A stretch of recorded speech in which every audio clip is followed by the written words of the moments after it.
Hi, it's Tara. Today I want to talk to you about guilt, parental guilt this time, and not in the way that you think, not in the way where it's these little things that we mess up as parents and then we, hold it over our own heads and punish ourselves and feel bad about these small things that we've done that really in the big scheme of things aren't that important, or that, once we apologize for, it's made right. I'm talking about where parental guilt can be helpful.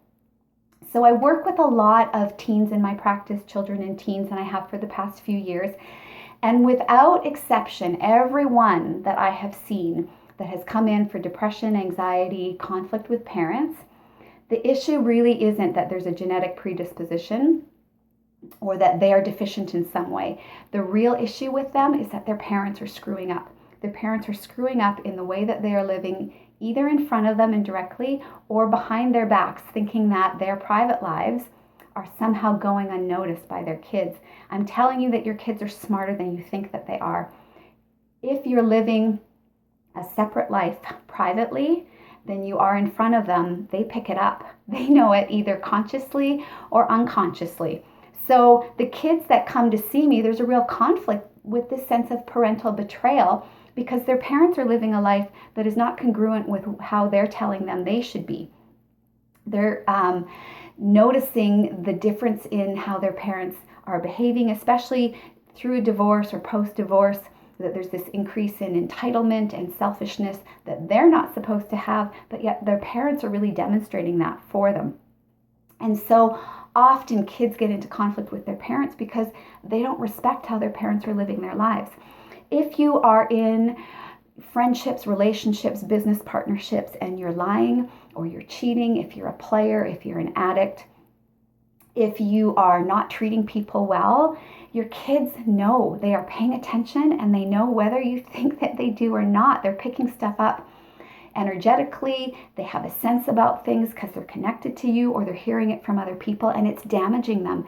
This is where guilt can be a good motivator. If you're not living a life that you want your kids to replicate in its entirety, then you need to start making changes. It's not about taking the guilt and sitting and feeling sorry for yourself or blaming your parents or your upbringing or the situations and traumas that have happened to you. Your job is to work on your stuff and not to continue to throw it onto your families by not working on it. Your kids will know everything, particularly in relationships.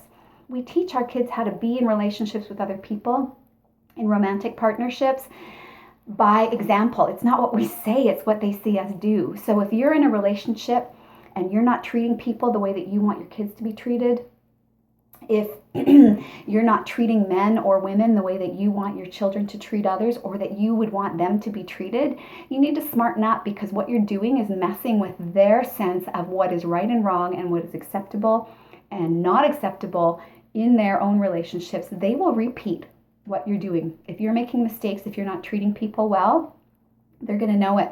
They're either going to repeat it and become just like you, and you need to be okay with that, or they're going to resent you because they're not going to respect how you lived your life. So I know for my life, I'm very intentional and very thoughtful in my behavior.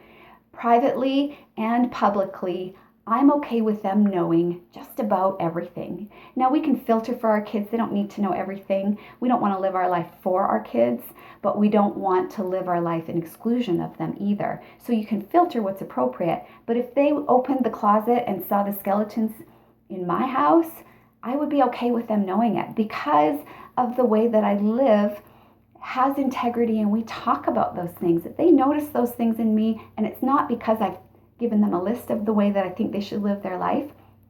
We talk about how to treat other people and how to communicate and how to make things right, why it's important to work hard, why it's important to be honest, why you don't cheat on people.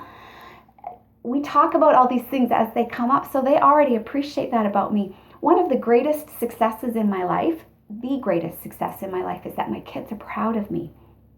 They're proud of me because of how I behave in front of them and behind their backs. If you're not living that way, you need to start. You don't get to feel sorry for yourself, and you don't get to blame it on anybody else. You need to start changing how you are, if not for you, for the sake of your kids. These kids are suffering. They're coming in my office and they're hurting so bad. And most of the time it's because you're screwing up. Get into therapy yourself if you need to. Work on your issues. Your kids are being impacted by the way you live your life, by the way that they see or feel that you treat other people. Start having some integrity. This is not optional.